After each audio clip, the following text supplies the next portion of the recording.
ನಮಸ್ಕಾರ. ನನ್ನ ಹೆಸರು ಡಾಕ್ಟರ್ ಭರತ್ ಚಂದ್ರ. ಇವತ್ತಿನ ಟಾಪಿಕ್ಕು ಬಹಳ ಜನಪ್ರಿಯವಾದ ಝೊಮ್ಯಾಟೊ IPOದ ಬಗೆಗೆ. ಇವತ್ತು ಝೊಮ್ಯಾಟೊ IPO ಬಹಳ ಜೋರಾಗಿ ಲಿಸ್ಟ್ ಆಗಿದೆ. ಇಶ್ಯೂ ಪ್ರೈಸ್ 76, ಲಿಸ್ಟಿಂಗ್ ಪ್ರೈಸ್ 116, 53% ಮೇಲೆ. ಇವತ್ತಿನ ರೇಟು ಎಂಡಿಂಗು 126, 65% ಮೇಲೆ. ಬಹಳ ಜನ ಇನ್ವೆಸ್ಟರ್ಸ್ಗೆ ಒಂದು ಕನ್ಫ್ಯೂಷನು, ಈಗ ಝೊಮ್ಯಾಟೊ ಶೇರುಗಳನ್ನು ಬೈ ಮಾಡಲಾ, ಹೋಲ್ಡ್ ಮಾಡಲಾ, ಸೆಲ್ ಮಾಡಲಾ? ಇದನ್ನು ನಾವು ಎಳೆಯಾಗಿ ಬಿಡಿಸಿಡ್ತಾ ಇದ್ದೇವೆ. ನಿಮ್ಮ ಸ್ನೇಹಿತರಿಗೂ ಈ ವಿಡಿಯೋನ ಕಳಿಸ್ಕೊಡಿ. ಮೊದಲನೆಯ ಸಂದರ್ಭ, IPO ಅಲಾಟ್ ಆಗಿದ್ರೆ, ಅಕಸ್ಮಾತ್ IPO ಅಲಾಟ್ ಆಗಿದ್ರೆ ಹೋಲ್ಡ್ ಆ ಸೆಲ್ಲ. ನೀವು IPOಗೆ ಅಪ್ಲಿಕೇಶನ್ ಹಾಕಿದ್ದು ಕೇವಲ ಲಿಸ್ಟಿಂಗ್ ಟೈಮ್ನಲ್ಲಿ ಪ್ರಾಫಿಟ್ ಆಗಬೇಕು ಅಂತಿದ್ರೆ, ಈಗಾಗಲೇ ಮಾರದೇ ಇದ್ರೆ ಸೋಮವಾರ ದಯವಿಟ್ಟು ಮಾರ್ಕೊಳ್ಳಿ. ಒಂದು 60-80% ಪ್ರಾಫಿಟ್ ಬರ್ತಾ ಇದೆ 15,000 ಮೇಲೆ. ನೀವು ಅಕಸ್ಮಾತ್ ಈ IPOಗೆ ಲಾಂಗ್ ಟರ್ಮಿಗೆ ಇಟ್ಕೊಳ್ಬೇಕು, ಚೆನ್ನಾಗಿ ಪ್ರಾಫಿಟ್ ಆಗುತ್ತೆ, ಕೇವಲ 70-80 ರೂಪಾಯಿ ಒಳಗೆ ಅಲಾಟ್ ಆಗಿದ್ರಿಂದ ಲಾಂಗ್ ಟರ್ಮ್ಗೆ ಇಟ್ಕೊಳ್ತೇನೆ ಅಂತಂದ್ರೆ ಅಡ್ಡಿ ಇಲ್ಲ. ಆದರೆ ಅದು ಮೇಲೆ ಕೆಳಗೆ ಹೋದರೆ ನೋಡ್ಕೊಳ್ಳಿಕ್ಕೆ ರೆಡಿ ಇರಬೇಕು. ಮತ್ತೆ ಇನ್ನೊಂದು ಸೆಂಟೆನ್ಸ್ ಹೇಳ್ತಾ ಇದ್ದೀನಿ, ಇನ್ನು ಕೆಲವು ವರ್ಷಗಳ ಮೇಲೆ ಪ್ರಾಫಿಟಬಲ್ ಆಗ್ಬೋದು.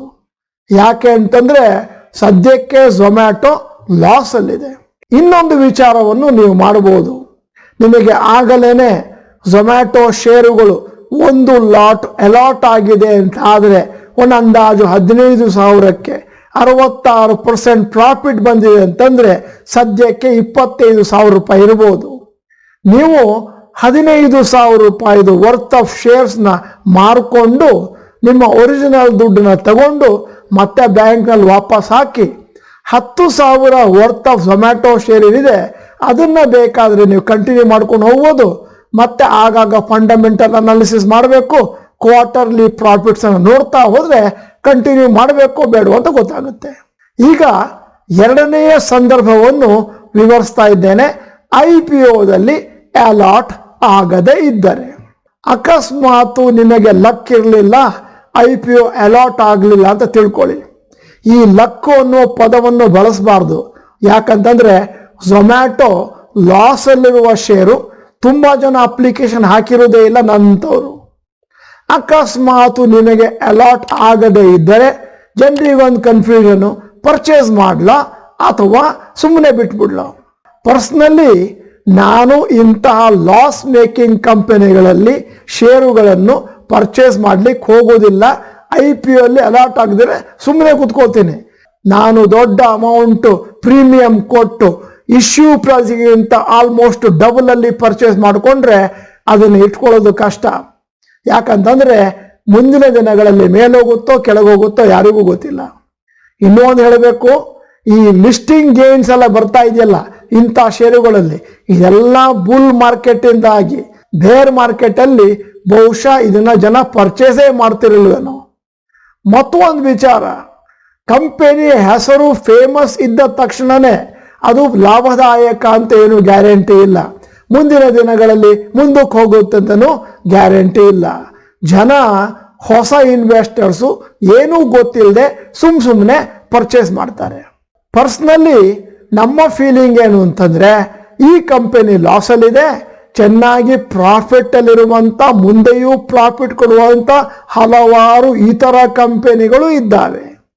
ನೀವು ಒಂಥರ ಅನ್ಸರ್ಟನಿಟಿ ಇದ್ರೂ ಪರವಾಗಿಲ್ಲ, ಲಾಸ್ ಆದರೂ ಪರವಾಗಿಲ್ಲ, ಪ್ರಾಫಿಟ್ ಆದರೂ ಪರವಾಗಿಲ್ಲ ಅಂಥೇಳಿ ಜಾಸ್ತಿ ರಿಸ್ಕ್ ತೆಗೆದುಕೊಳ್ಳುವ ಕೆಪಾಸಿಟಿ ಇದ್ರೆ ನೀವು ಝೊಮ್ಯಾಟೊ ಶೇರನ್ನ ಇಟ್ಕೊಳ್ಬಹುದು, ಈಗಲೂ ಪರ್ಚೇಸ್ ಮಾಡ್ಬೋದು.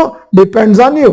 ಝೊಮ್ಯಾಟೊ CEO ಮೊನ್ನೆ ಅನೌನ್ಸ್ಮೆಂಟ್ ಮಾಡಿದ್ರು, ನಾವು ಈ ಝೊಮ್ಯಾಟೊ ಕಂಪನಿಯಲ್ಲಿ ಪ್ರಾಫಿಟ್ ಬಗ್ಗೆ ತಲೆ ಕೆಡಿಸ್ಕೊಳ್ಳೋದೇ ಇಲ್ಲ, ಏನಿದ್ದರೂ ಹೊಸ ಕಸ್ಟಮರ್ಸ್ನ ತೆಗೆದುಕೊಳ್ಳಲಿಕ್ಕೆ ಟ್ರೈ ಮಾಡ್ತೇವೆ, ನಮಗೆ ಪ್ರಾಫಿಟ್ ಆಗಬೇಕಂತ ಚಿಂತೆನೇ ಇಲ್ಲ ಶಾರ್ಟ್ ಟರ್ಮ್ನಲ್ಲಿ ಅಂತ.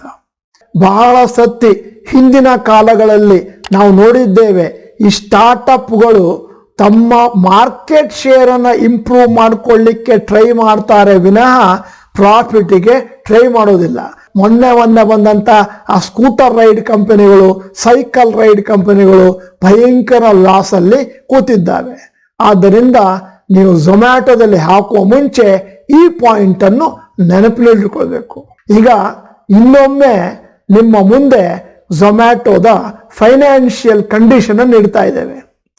ಮಾರ್ಚ್ 2018ರಲ್ಲಿ 104 ಕೋಟಿ ಲಾಸು, ಮಾರ್ಚ್ 2019ರಲ್ಲಿ 965 ಕೋಟಿ ಲಾಸು, ಮಾರ್ಚ್ 2020ರಲ್ಲಿ 2367 ಕೋಟಿ ಲಾಸು ಮತ್ತು ಮಾರ್ಚ್ 2021ರಲ್ಲಿ 813 ಕೋಟಿ ಲಾಸು.